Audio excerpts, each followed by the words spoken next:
और हमारे नेता ओम प्रकाश सिंह से अपने आप को जोड़ते हुए अपनी बात रखता हूँ। मान्यवर यूपी सरकार बजट को लेकर बड़े बड़े दावे कर रही है। इस बजट का असर धरातल पर कहीं दिखाई नहीं दे रहा। यूपी का किसान और आम आदमी सरकार के इस बजट से खुद को ठगा महसूस कर रहा है। इस बजट का फ़ायदा ना तो किसान को हो रहा है और ना ही आम आदमी को हो रहा है।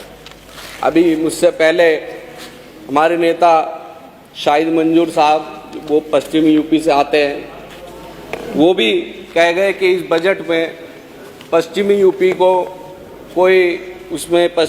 को कुछ नहीं दिया गया।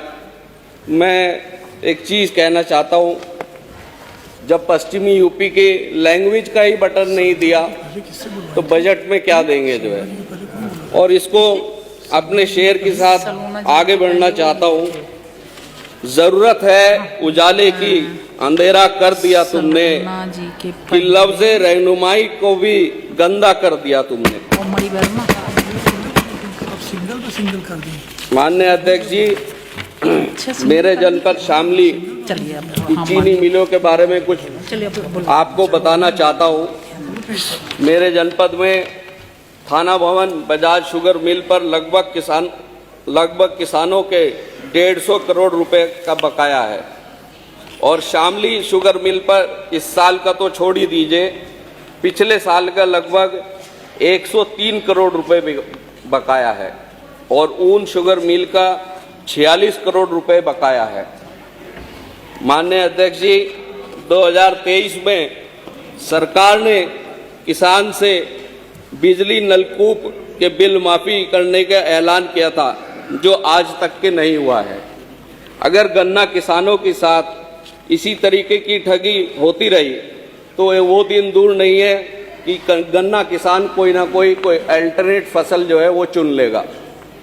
माननीय अध्यक्ष जी, सहकारी चीनी मिलों में 20 से 22 हज़ार कर्मचारी काम करते हैं, और उन लोगों की जो डेली अलाउंस है, डीए बढ़ाने की उनकी मांग है, जो 38% है, वो लोग भी चाहते हैं कि जिस तरह और लोगों को मिल रहा है उनको भी 54% मिले।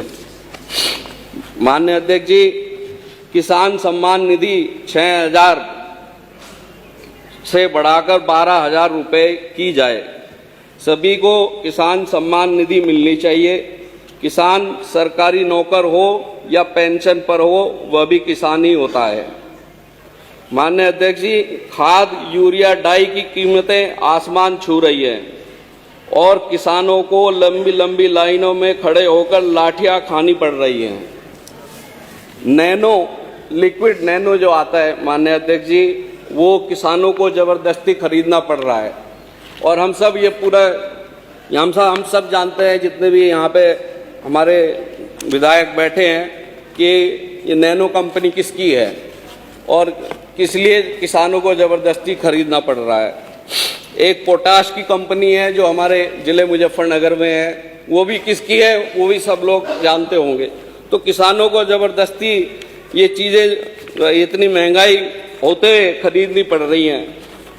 50 किलो का खाद का जो कट्टा आता था, वो जो है 45 का कर दिया, और 45 के बाद भी इतना महंगा कर दिया।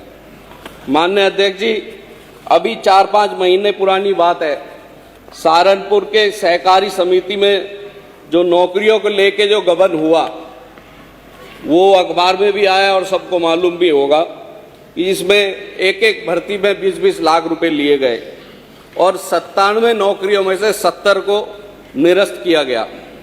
तो सबके सामने अभी भी उस पर जाँच चल रही है। माननीय अध्यक्ष जी, फसल जब किसान की नष्ट हो जाती है तो मुआवजा 85% नष्ट होने पर सरकार देती है, जो कि कम होना चाहिए। फसल नुकसान का 10% मुआवजा मिलता है। फसल नुकसान का मुआवजा कम से कम 50% मिलना चाहिए। मतलब अगर किसान की फसल को 5,000 का नुकसान हुआ तो उसे सिर्फ 200 रुपये मिलेंगे मुआवजे में।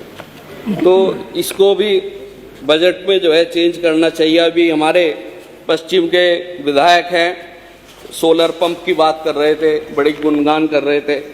सरकार का कहना है कि 22,000 सोलर पंप प्रदेश में लगा दिए गए हैं। माननीय विधायक जी 5 मिनट पहले तो इतने बड़े प्रदेश में 22,000 सोलर पंप ऐसा शामली में हमने तो नहीं देखा है। और मैं एक बात और कहना चाहता हूँ कि ये धन्यवाद विधायक। मैम डिस्टर्ब मत कीजिए, मैम पहली बार बोल रहे हैं जो है। 5 मिनट हो गए। शामली मेरे गृह जनपद शामली में मैंने कहीं भी सोलर पंप नहीं देखा है।